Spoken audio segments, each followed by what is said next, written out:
Fala galera, bem-vindos a mais um vídeo aqui do canal Coração Rubro-Negro. Galera, depois desse Flamengo e Vasco aí, Flamengo aí passando para a final do Campeonato Carioca, vou trazer para vocês aqui as análises da partida aí da galera da Jovem Pan Esportes, tá certo? O Mauro César, galera. O Mauro César, quando faz análise aí, dá aula, galera. Ele não analisa não, ele dá aula mesmo. Então fique ligado nessa análise aí que ele faz uma análise completa da partida, da atuação do Flamengo, da atuação do Vasco, faz uma análise completa do jogo, tá certo, galera? Mas antes de ver o vídeo, quero pedir a você que se inscreva no canal Coração Rubro-Negro, deixe o seu like no vídeo e também ative o sino da notificação, galera. Ative aí para que você seja notificado sempre que trouxermos notícias do Flamengo, tá bom? Comente também, deixe seu comentário se você concorda ou não com a galera da Jovem Pan Esportes, tá bom? Então vamos ver a galera da Jovem Pan Esportes falando sobre o Flamengo e Vasco, né? O Mengão aí passou para a final. Te decepcionou também, Mauro, o Flamengo? Mais uma atuação que não foi ou não? Você achou boa, classificou? Não, eu achei a pior atuação desde o Mundial da FIFA. Acho que foi o pior jogo. Mas teve jogos também que o Flamengo jogou melhor e mereceu a melhor sorte e acabou dançando, né? O jogo do Del Valle no Maracanã, no primeiro tempo o Flamengo jogou com volume para fazer pelo menos 2 gols. Não fez os gols, foi marcar um gol nos acréscimos, perdeu nos pênaltis. E tudo que realizou no primeiro tempo, e foi um jogo em que o time foi montado pelo técnico para enfrentar aquele adversário com mudanças profundas na forma de jogar. E funcionou. Só não funcionou botar a bola dentro do gol, mas aí não é o técnico que põe dentro do gol. As jogadas foram criadas, os dois laterais jogaram como ala, foi quando ele mudou o sistema de jogo, tiveram chance, criaram situações e bolas nas traves e tudo mais. E o time não conseguiu o resultado. Contra o Fluminense, o Flamengo fez o primeiro tempo muito bom. O Fluminense teve dificuldades enormes. No segundo tempo melhora o Fluminense, mas no conjunto da partida, eu achei que o Flamengo teve mais domínio, mais imposição do que o contrário. Aí tomou um gol no final, uma jogada totalmente aleatória. O erro do chute do Cano, a bola foi no pé do Pirani, um chute mascado, entrou, o Fluminense ganhou o jogo. Porque o Flamengo, quando teve chance, até teve um gol anulado. Acho até que bem anulado, o gol do Gabriel lá naquela disputa do Matheus França com o André, que agora está na seleção brasileira, né? Então hoje foi ao contrário. O time não jogou bem, mas teve mais sorte, porque venceu o jogo. Não achei também a atuação do Vasco essa maravilha que eu estou vendo as pessoas falando. Acho que o Vasco ele saiu para o jogo porque ele estava desesperado, ele precisava vencer e vinha de uma eliminação vergonhosa para o ABC dentro de casa. Então o Vasco se lançou ao ataque, criou situações. O Flamengo tem fragilidades defensivas. Esse trio de zagueiros tem sido trocado com muita frequência, então os jogadores também não têm muito conjunto. Ontem o Rodrigo Caio jogou mais centralizado, aí jogou o Davi Luiz, que voltou ao time, o Pablo estava machucado. Então, acho que ainda não deu ali uma consistência que ele está tentando encontrar, mas libera os jogadores que atuam pelos lados. O Cebolinha foi uma experiência ruim, muita gente está criticando, mas eu pergunto, quem seria escalado na lateral direita? Não tinha ninguém. O Varela não tinha condição de jogar a partida inteira, voltando de lesão. O Mateuzinho quebrou a perna. O Wesley, que é um jogador da base, também voltando de lesão, você não vai botar o garoto nesse jogo, né? Aí faz um jogo em cima do moleque ali, sai um gol, o moleque já fica amaldiçoado, a torcida pegando no pé. Ainda mais voltando de contusão. Então ele tinha que improvisar alguém. Aí ele improvisou o quê? Um jogador que atuava na ala esquerda, já jogou boas partidas por ali, na ala direita. Não deu certo. Não significa que nunca vai dar certo, talvez ele nunca seja mais colocado ali, pode até insistir e um dia funcionar. Mas ontem foi mal o Cebolinha. Acabou não funcionando. E algumas atuações individuais muito ruins, né? Eu não gostei da atuação do Rodrigo Caio, do Davi Luiz, achei ruim a atuação. A do Gerson foi medonha. O Gabigol fez uma partida pífia. O Gabigol perdeu um gol que o Pedro tocou para ele na perna esquerda e caiu sozinho, chutou um peteleco. Errou um passe no começo do jogo que armou um ataque do Vasco e aí o Davi Luiz teve que fazer uma falta no PEC, tomou cartão logo com poucos minutos. Foi um erro do Gabriel lá na frente. Errou passes fáceis, não deu sequência de jogadas, quando teve chance não aproveitou. Foi uma atuação muito ruim do Gabriel. Os destaques do Flamengo para mim foram o Fabrício Bruno, muito bem, excelente. O Santos foi um goleiro mais seguro dessa vez, foi boas defesas no primeiro tempo. Segundo tempo o Vasco atacou, mas o Santos não trabalhou como no primeiro tempo. Teve uma defesa mais difícil. E o Ayrton Lucas também, né? Agora tem um detalhe, né? Aí você vê assim, 3 zagueiros não dá certo. O Ayrton Lucas só tomou a bola lá no campo de ataque, no lance do primeiro gol, o gol do Pedro, primeiro gol do jogo, porque ele estava jogando como ala. Tivesse posicionado numa linha de 4 defensores, ele provavelmente estaria lá atrás, naquele momento do jogo. Como tem 3 zagueiros, ele estava espetado lá na frente, porque ele joga para agredir. E ele está muito bem fisicamente, né? Um dos jogadores que está em melhor É um dos principais jogadores do Flamengo. Ele toma a bola e começa a jogada, né? E aí o Pedro chuta, a bola desvia no Jair, no pé, e acaba indo para dentro do gol. Então eu achei que foi o pior jogo do Flamengo, mas venceu. E aí é muito curioso, porque acho que as críticas à atuação são absolutamente pertinentes. Entrou mal o Everton Ribeiro, o Vidal razoável, acho que o Everton Ribeiro foi pior, muito mal o Everton Ribeiro. E aí quando ele sai do time, o quarteto foi quebrado. Gente, os jogadores não estão rendendo, tem que mexer.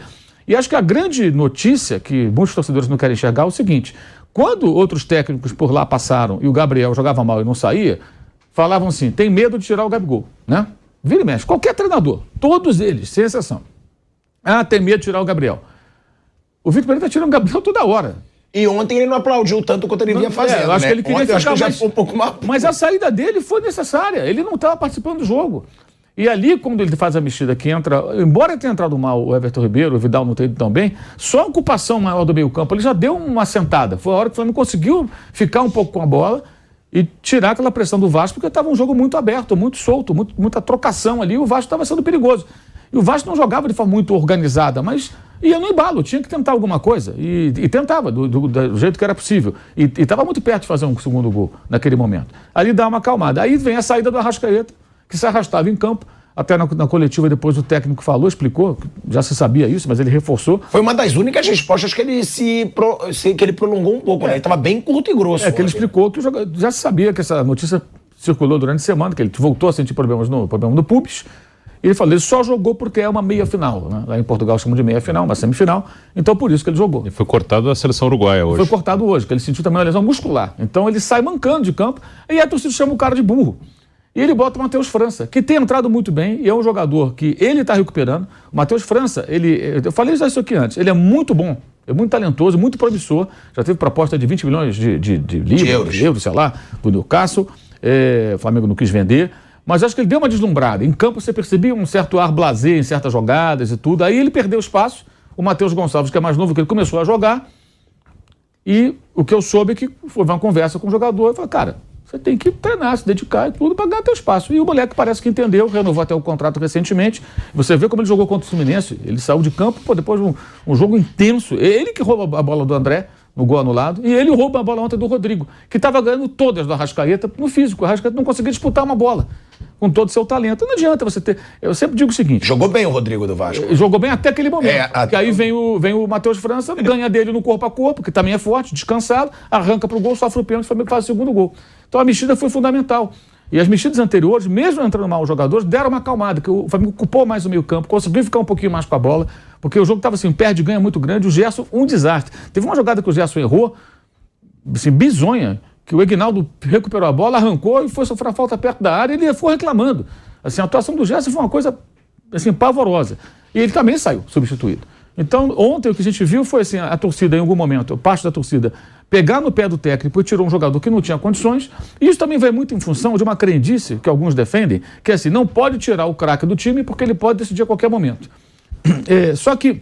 Eu sou um desses com o Gabigol. O craque... Gabigol, às vezes eu penso, o Gabigol sempre acha um gol. Nem sempre ele acha um gol. Aliás, ele não faz gol há vários jogos. Diga-se de passagem. Não, sim, né? Mas com o Gabigol eu penso, porque sempre é um momento grande no Flamengo. Mas isso é crendice. Sim. Então, tudo bem, ele fez lá em Lima, mas não quer dizer que ele toda vez vai fazer. E às vezes há situações no jogo que você tem que abrir mão, no caso de um atacante, para você ocupar um outro setor do campo e tentar equilibrar as ações. E foi o que ele fez ali. E tirar o Pedro ou o Gabriel. Tinha que tirar um dos dois. Não podia ser o Pedro ontem. O Pedro jogava bem. Então tirou o Gabriel. Pronto, acabou. Não tem problema nenhum. Amanhã ele pode voltar e vai jogar muito bem. Isso são circunstâncias do jogo. E essa crendice de que o craque do time, o artilheiro, não pode resolver a qualquer momento, é uma crendice, porque estatisticamente, se você pesquisar, você vai ver que o jogador que não está mal, especialmente quando está mal fisicamente, dificilmente ele decide jogo algum.